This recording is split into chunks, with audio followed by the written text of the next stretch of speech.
And I have to say that it's actually really well designed. The software is really easy to use. We're going to talk about controllers now. Now you're in this halfway house where you're trying to choose what radio control. Okay, so these are top end controllers for radio control vehicles. So we had a conversation probably last year about these two controllers when I think this was just released. Yes.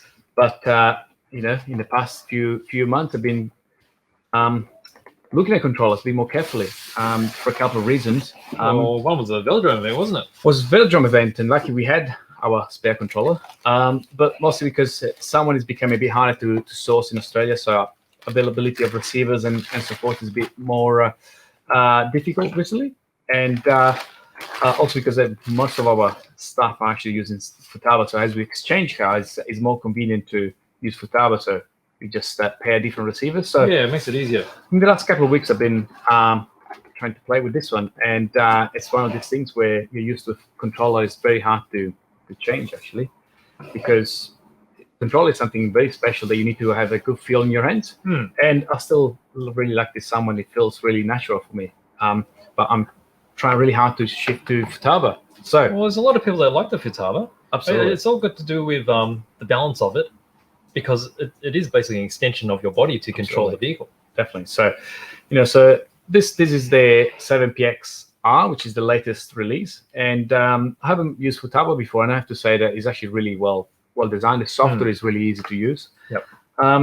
Very adjustable, so you can adjust the tension of the steering wheel. Yep. And they also give you a larger steering wheel. Actually, let's show this one here. There's a drop down as well, is it? There's a drop down and a larger steering wheel, so you can change the wheel. The feel.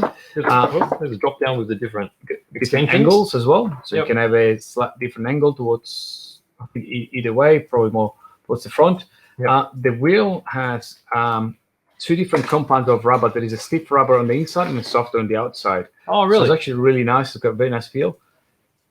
Oh, there is too. Yeah, and then, as I said, they give you the bigger one. So if you prefer to have a slightly larger wheel, you can go for that.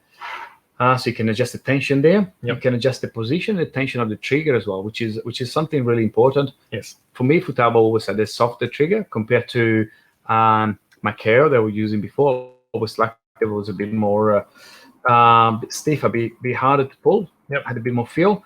But you can also change that little eyelet here. You can change the spring tension on the trigger too, can't And you? you can change the spring tension as well. So it's very adaptable, actually. And so as you do your adjustment, you start feeling a lot nicer, actually. Yes. So the software, I think, is quite interesting too. First of all, it's a full touchscreen compared to a part touchscreen that you have on the SANWA. The SANWA is not touchscreen. You need to use this panel here, which effectively has for few position which you can actually use as a touchscreen. Just a navigation touch. Just navigation, Yep. navigation. But here the full screen is touchscreen. Yep. And is really intuitive. So you get a full keyboard when you want to change, for example, the name of the of your model. Yes. Then in this case here, you need to scroll through each letter and then press, which is quite time consuming. So definitely a bit more up to date. Yep. And what else? I think overall seems to be quite nice. Nice option. So what do you feel at the moment? You're still feeling like I'm still 50-50, but I think I will end up going for the FUTABA really. As you get used to it, as you use it for a little bit, it definitely gets more comfortable. Yeah. But both really good radios overall. Another thing I really like on this one is the binding process. The binding process is really simple. So as you enter the binding menu, you just press the link. You press the link button on the controller, on the receiver, and within like 4 or 5 seconds, it's done. Really makes sense, doesn't it? Makes sense. Really easy. If you remember, we had to do a quick receiver swap at the Velodrome. Yes, that's me. Yeah, my fault. And that was a really quick change, actually. It was. I was surprised. Everything just works straight away. So yeah. I think these guys have done quite a lot of work on the software to make it really user-friendly. Yeah.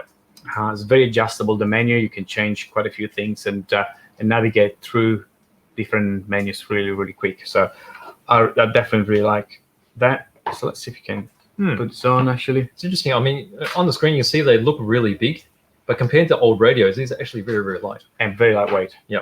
So let's jump to this side here. As you can see,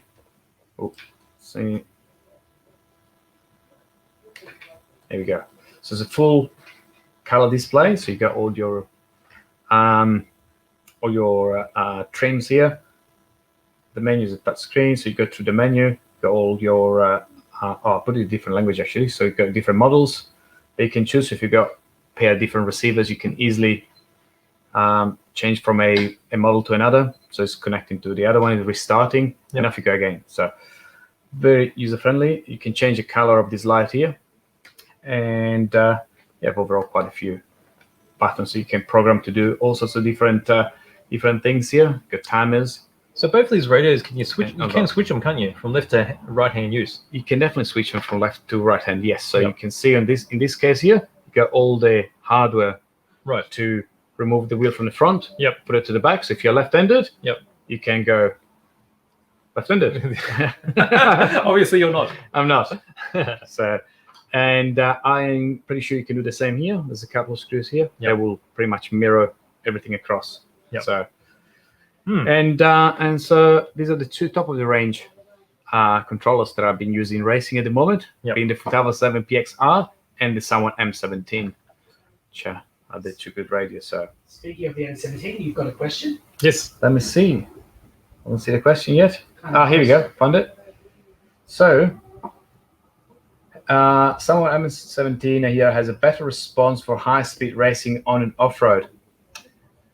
Well, that's an ongoing argument, I think, between manufacturers where they all claim to have a better response, but I think at this point in time, the response are very, very similar.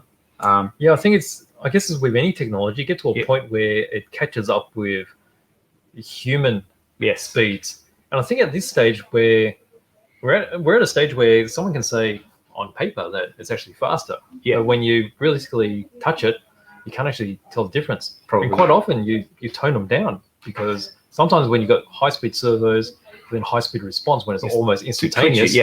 Yes. One thing I would say, as you upgrade your radios, if you do every few years and you upgrade radio and servo, you can definitely feel the development, the speed. You feel more connected to the car. I've noticed it last year when I bought the M17 from my old KO and I upgraded the servo to an MKS servo. It was a huge difference straight up. You could feel a lot more connected. But I have to say that when I use the SANWA or the FUTABA, it's very, very similar.